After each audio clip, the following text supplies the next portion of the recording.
खुलुमबाय बेयो बड'लेण्ड इंखं टेलिभिजन दिनै 10 नभेम्बर 2022 शुक्रबार खालि सानसेनि बरादखौ नोंथांमोननि खाथियाव लाबोदों आं सदानन्द दैमारिया।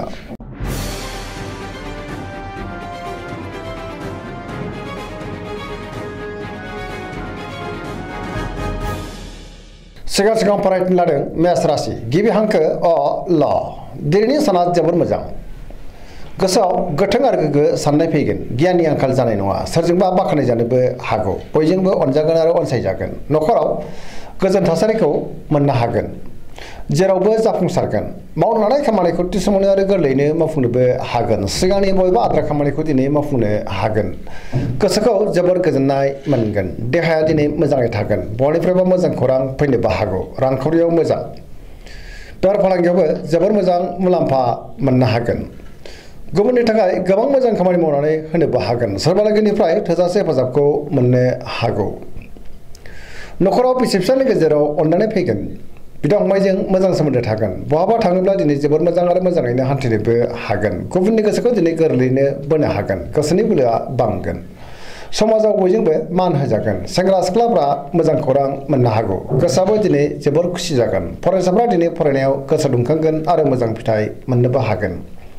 धोरोमारि बिथिङावबो दिनै गोसो दुंखांनो हागौ पजिटिभ एनार्जिनि गोहोमबो गोग्लैगोन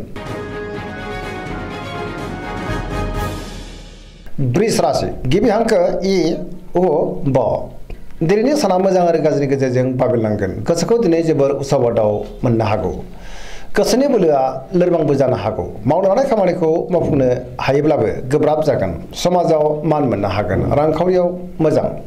अब्लाबो नाथाय खरसायाबो बांनो हागौ बेफार फालांगियाव मोजां होनजायो नखराव दिनै बिसि फिसायनि गेजेराव अनलायनाय फैगोन देहाया बारा मोजां थानाय नङा जानाय लोंनायाव सांग्रां जानांगोन गोबां रोखोमनि देहायारि जेंनाजों दिनै मोगा-मोगि जानांनोबो हागौ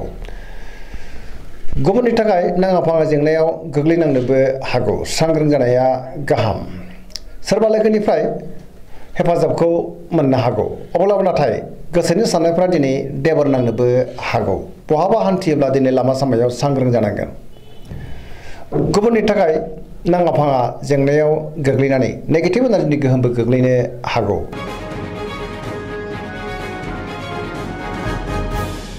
मिथुन राशि गिबि हांखो क स दिनैनि साना जोबोर मोजां बयजोंबो अनसायजागोन माबा मोनसे मोजां खौरां मोननोबो हागौ गोबां मोजां खाबु फैनोबो हागौ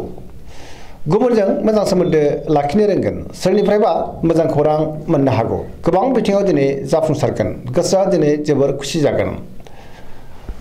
सोरबा लोगोजों बाख्नाय जानो हागौ देहाया दिनै मोजाङैनो थागोन रांखावरियाव मोजां बेफार फालांगियावबो दिनै जोबोर मोजां मुलाम्फा मोनगोन नखरावबो अनलायनाय फैगोन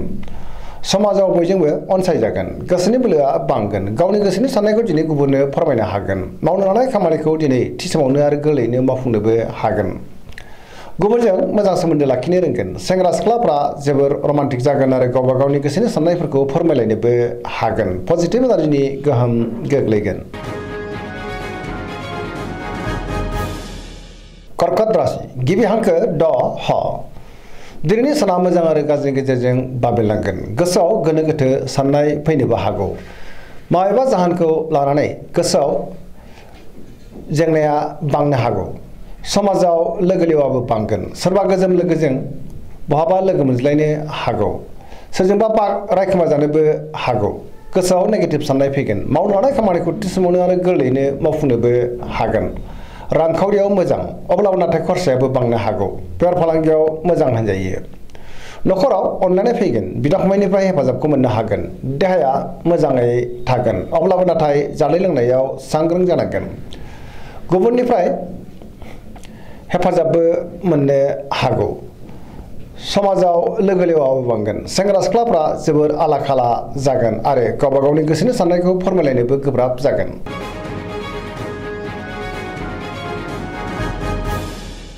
सिंह राशि गिबि हांखो म ट दिनैनि साना जोबोर मोजां गोसोखौ जोबोर गोजोननाय मोनगोन सोरनिफ्रायबा थोजासे अननाय मोननो हागौ गोसोखौ दिनै जोबोर गोजोननाय मोनगोन समाजाव लोगो लेवा बांगोन गोसोआव गोग्गो आरो गोथों साननाय फैगोन गियाननि आंखाल जानाय नङा मावनो हानाय खामानिखौ थि समावनो आरो गोरलैयैनो मावफुंनोबो हागोन सोरबा लोगोनिफ्राय हेफाजाबबो मोनगोन बहाबा दावबायनो एबा हान्थिनो खाबुबो मोननो हागौ रांखावरियाव जोबोर मोजां आयाबो बांगोन मोननो गोनांखौबो दिनै मोननो हागोन बेफार फालांगियाव जोबोर मोजां मुलाम्फा मोनगोन गोसोनि साननायखौ गुबुननो फोरमायनोबो हागोन न'खराव दिनै अननानै फैगोन बिमा बिफानि अननाय आरो बोरखौ मोननो हागोन समाजाव बयजोंबो अनसायजानो हागौ गुबुननि गोसोखौबो गोरलैयैनो बोनो हागोन देहाया मोजाङै थागोन सोरबा लोगोनिफ्राय मोजां खौरांबो फैनो हागौ पजिटिभ एनार्जिनि गोहोम गोग्लैगोन सेंग्रा सिख्लाफ्रा दिनै जोबोर खुसि जागोन कन्या राशि गिबि हांखो प ट दिनैनि साना जोबोर मोजां गोसोखौ दिनै जोबोर गोजोननाय मोनगोन सोरबा लोगोनिफ्राय थोजासे हेफाजाब मोननो हागौ गोसोनि साननायफ्रा मोगथाङाव जाफुंनोबो हागौ गोसोनि बोलोआबो बांगोन पजिटिभ साननो रोंगोन गोथों आरो गोग्गो साननो रोंगोन गियाननि आंखाल जानाय नङा रांखावरियाव जोबोर मोजां होनजायो अब्लाबो नाथाय खरसायाबो बांगोन बेफार फालांगियाव मोजां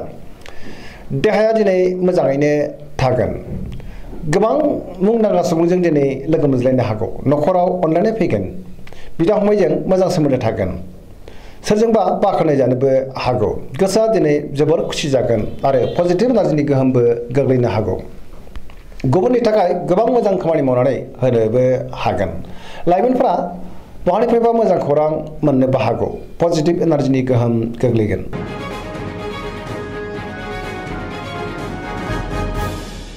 तुला राशि गिबि हांखो र ट दिनैनि साना जोबोर मोजां समाजाव लोगो लेवा बांनो हागौ गोसोनि साननायफ्रा जाफुंगोन गोसोनि साननायखौ गुबुननो फोरमायनोबो हागोन मावनो हानाय खामानिखौ थि समावनो आरो गोरलैयैनो मावफुंनो हागोन देहाया मोजाङै थागोन अब्लाबो नाथाय जानाय लोंनायाव सांग्रां जागोन रांखावरियाव मोजां बेफार फालांगियावबो मोजां होनजायो गुबुननि थाखाय गोबां मोजां खामानि मावनानै होनोबो हागोन समाजाव दिनै गोबां मान मोनगोन बहाबा थाङोब्ला दिनै जोबोर मोजां आरो मोजाङैनो हान्थिनोबो हागोन सोरजोंबा बाख्नाय जानो हागौ गुबुननि गोसोखौ गोरलैयैनो बोनो हागोन सोरबा लोगोनिफ्राय हेफाजाबबो मोनगोन गोदान थांखि लानो रोंगोन सेंग्रा सिख्लाफ्रा जोबोर रमान्टिक जागोन आरो गावबा गावनि गोसोनि साननायखौ फोरमायलायनोबो हागोन पजिटिभ एनार्जिनि गोहोम गोग्लैगोन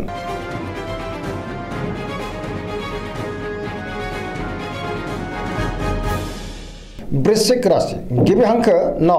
स दिनैनि साना जोबोर मोजां गोसोआव पजिटिभ साननाय फैगोन गोथों आरो गोग्गो साननो रोंगोन गियाननि आंखाल जानाय नङा सोरजोंबा बाख्नाय जानो हागौ गोसोआ दिनै जोबोर खुसि जागोन समाजाव लोगो लेवा बांगोन सोरबा गोजाम लोगोजों बहाबा लोगो मोनज्लायनोबो हागौ गोसोआव गोग्गो आरो गोथों साननाय फैगोन मावनो हानाय खामानिखौ थि समावनो आरो गोरलैयैनो मावफुंनोबो हागोन गुबुननिफ्राय थोजासे हेफाजाबबो मोननो हागौ गोसोनि साननायफ्रा दिनै जाफुंगोन गोसोनि बोलोआबो बांगोन समाजाव बयजोंबो अनसायजागोन रांखावरियाव जोबोर मोजां बेफार फालांगियावबो जोबोर मोजां मोननो गोनांखौबो दिनै मोननो हागोन गुबुननि थाखाय गोबां मोजां खामानि मावनानै होनोबो हागोन बिमा बिफानि अननाय आरो बोरखौ मोननो हागौ देहाया दिनै मोजाङै थागोन अब्लाबो नाथाय जानाय लोंनायाव सांग्रां जानांगोन फरायसाफ्रा दिनै फरायनायाव गोसो दुंखांगोन आरो मोजां फिथाइ मोनगोन पजिटिभ एनार्जिनि गोहोमबो गोग्लैगोन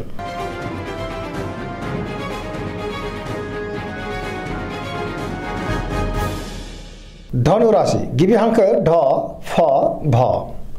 दिनैनि साना जोबोर मोजां बयजोंबो गोरोबनो रोंगोन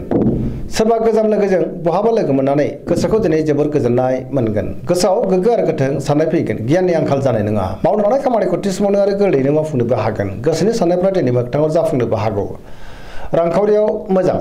अब्लाबो नाथाय खरसायाबो बांनो हागौ बेफार फालांगियाव मोजां होनजायो समाजाव दिनै मान मोनगोन देहाया मोजाङैनो थागोन न'खराव दिनै अनलायनाय फैगोन बिदा फंबायनिफ्राय थोजासे हेफाजाब मोनगोन आरो बिमा बिफानि अननाय आरोफोरखौबो मोननो हागौ बिसि फिसायनि गेजेराव मोजां सोमोन्दो थागोन बहाबा दावबायनो एबा हान्थिनो खाबुबो मोननो हागौ आरो मोजाङैनो हान्थिनोबो हागोन सेंग्रा सिख्लाफ्रा जोबोर रमान्टिक जागोन आरो गावबा गावनि गोसोनि साननायखौ फोरमायलायनोबो हागोन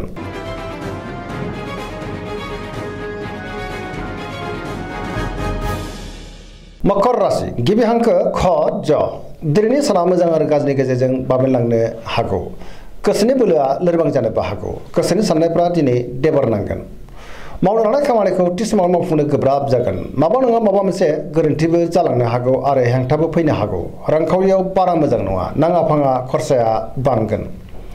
बेफार फालांगियावबो बारा मोजां नङा गोबां खहा जानोबो हागौ सांग्रां जानाया गाहाम गुबुनजों मोजां सोमोन्दो लाखिनो रोंगोन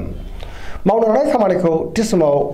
मावफुंनो हायैयाव गोसोआव नेगेटिभ साननाय फैनोबो हागौ गोदान खामानियाव आखाइ होजेननो हानाय नङा न'खराव दिनै अननानै फैगोन बिदा फंबायनिफ्राय हेफाजाबखौ मोननो हागोन देहाया मोजाङैनो थागोन सेंग्रा सिख्लाफ्रा गावबा गावनि गोसोनि साननायखौ फोरमायनो गोब्राब जागोन माबा नङा माबा मोनसे गोरोन्थिबो जालांनो हागौ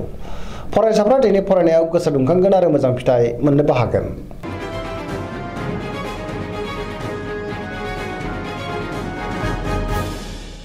कुम्भ राशि गिबि हांखो ग स दिनैनि साना जोबोर मोजां न'खराव अनलायनाय फैगोन बिदा फंबायजों मोजां सोमोन्दो थागोन बयजोंबो गोरोबनो रोंगोन सोरबा लोगोनिफ्राय मोजां खौरां फैनोबो हागौ गोसोआव पजिटिभ साननाय फैगोन गोथों आरो गोग्गो साननो रोंगोन गोसोआ दिनै जोबोर खुसि जागोन मावनो हानाय खामानिखौ थि समावनो आरो गोरलैयैनो मावफुंनोबो हागोन समाजाव दिनै गोबां मान मोनगोन गोबां मुंदांखा सुबुंजों दिनै लोगो मोनज्लायनोबो हागौ रांखावरियाव मोजां बेफार फालांगियावबो मोजां होनजायो देहाया मोजाङै थागोन अब्लाबो नाथाय जानाय लोंनायाव सांग्रां जानांगोन गुबुननिफ्राय थोजासे हेफाजाबबो मोननो हागौ बिमा बिफानि अननाय आरो बोरखौ मोननो हागोन बहाबा दावबायनो एबा हान्थिनो खाबुबो मोननो हागौ पजिटिभ एनार्जिनि गोहोमबो गोग्लैगोन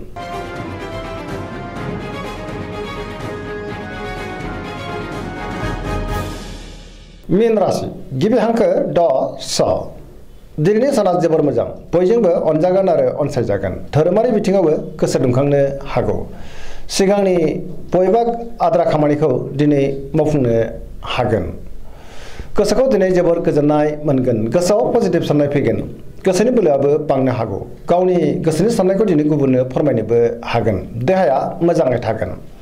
अब्लाबो नाथाय जानाय लोंनायाव सांग्रां जानाया गाहाम रांखावरियाव मोजां बेफार फालांगियावबो मोजां होनजायो सोरबा लोगोजों बाख्नाय जानो हागौ न'खराव दिनै अनलायनाय फैगोन लाइमोनफोरनि गोसोआ दिनै जोबोर खुसि जागोन आरो गावबा गावनि गोसोनि साननायखौ फोरमायलायनो हागोन फरायसाफ्रा दिनै फरायनायाव गोसो दुंखांगोन आरो मोजां फिथाइ मोननोबो हागौ धोरोमारि बिथिङावबो दिनै गोसो दुंखांगोन पजिटिभ एनार्जिनि गोहोम गोग्लैगोन सरासनस्रायै दिनै साना जोबोर मोजां आरो मोजाङैनो बारग'लांगोन दिनैनि राशि फरायनाया एसेनोसै जोबनायाव बेखौनो खावलायो जाहाथे नोंथांमोना सानफ्रोमबो जोंनि बे बड'लेण्ड इंखं टेलिभिजनखौ नायबाय थायो आरो साबस्क्राइब खालामो लोगोसे लाइक खालामो आरो शेयार खालामो एसेनोसै गोजोन्थों